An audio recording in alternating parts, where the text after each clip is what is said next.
तर नमस्कार मित्रांनो, मी राम गायकवाड. आजच्या या व्हिडिओमध्ये आपण पाहणार आहोत की लाडकी बहीण योजनेचा फॉर्म रिजेक्ट होण्याची 33 कारणे कोणकोणती आहेत, ती कारणे समजून घेऊया पुढील व्हिडिओमध्ये. जर आपण या चॅनलवरती नवीन असाल तर अशाच नवीन नवीन व्हिडिओसाठी आपल्या चॅनलला सबस्क्राईब करायला विसरू नका. तर चला तर सुरुवात करूया आजच्या व्हिडिओला.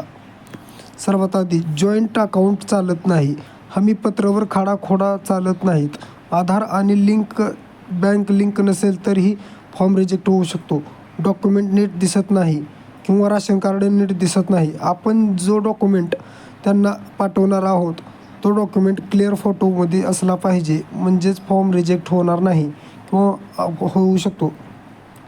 आधारची मागची व पुढची बाजू जोडलेली नाही, आधारवर पूर्ण जन्मतारीख नाही, फॉर्म मराठीमध्ये भरला गेला तर काही जिल्ह्यामध्ये रिजेक्ट झाला आहे, आधारवरचे नाव पासबुकचे नाव सारखे नाही तरीही रिजेक्ट होतो, राशन कार्डमध्ये नाव नाही तरीही फॉर्म रिजेक्ट होणार आहेत. त्याच्यामुळे सर्व माहिती नीट पूर्णपणे ऐकावी ही नम्र विनंती.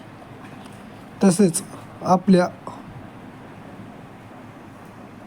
ज्यांच्या कुटुंबातील सदस्य विद्यमान माजी खासदार आमदार आहेत त्यांचाही फॉर्म रिजेक्ट होणार आहे.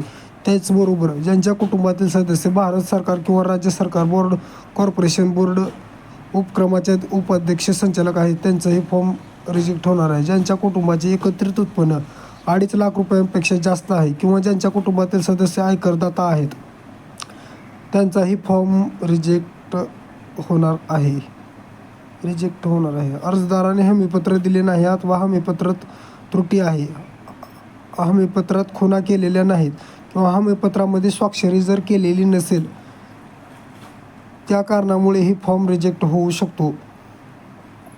त्याचबरोबर अर्जदाराने केंद्र किंवा राज्य शासनाच्या विविध विभागामार्फत राबविण्यात येणाऱ्या आर्थिक योजनांद्वारे 1,500 रुपयेपेक्षा अधिक रकमेचा लाभ घेतलेला असेल तर अर्जदाराचा फॉर्म रिजेक्ट केला जाऊ शकतो. अर्ज आणि पासबुकवरचे नाव जर वेगवेगळे असेल तर आपला फॉर्म भरला जाणार नाही. जर महिलेच्या ठिकाण महाराष्ट्राच्या बाहेरील असेल तर पतीकडे देखील 15 वर्षाचा रहिवासी दाखला नसेल तर अर्ज रिजेक्ट होत आहेत. आधार कार्डवरील दोन्ही बाजूंची व्यवस्थितरित्या अपलोड करायचे आहे, म्हणजेच आधार कार्डवरचा पूर्ण फोटो दाखवायचा आहे. आपल्या आधार कार्डवरचे नाव व त्याच नावाप्रमाणे फॉर्म भरायचा आहे. आपला आधार कार्ड अपडेट नसेल तर आपला अर्ज मंजूर होत नाही. अर्जदाराला जर केंद्र शासन किंवा राज्य शासनाच्या कोणत्याही योजनेचा लाभ मिळाला असेल तर त्यांना या योजनेचा लाभ मिळणार नाही याची खात्री घ्यावी.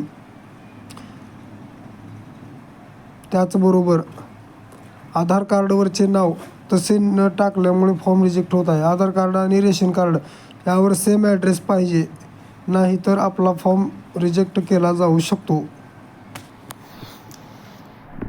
हमीपत्रावर सही नसेल तरी देखील आपला फॉर्म रिजेक्ट होणार आहे. IFSC कोड, बँकेचा कोड जो IFSC कोड असतो तो चुकीचा टाकल्यामुळे काही जणांचा फॉर्म रिजेक्ट झालेला आहे. रेशन कार्ड व्यवस्थित अपलोड झाले नसेल तरीही फॉर्म रिजेक्ट झालेला आहे.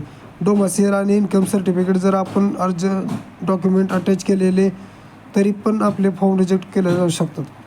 जॉईंट खाते देऊ नका, जॉईंट खाते जर दिले तर आपला फॉर्म रिजेक्ट होणार आहे.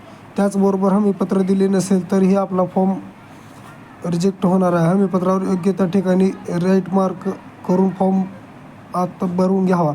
आधार कार्ड नंबर चुकीचा टाकलेला असेल तर फॉर्म रिजेक्ट होऊ शकतो. अशाच नवनवीन व्हिडिओसाठी आपल्या चॅनलला सबस्क्राईब करायला विसरू नका.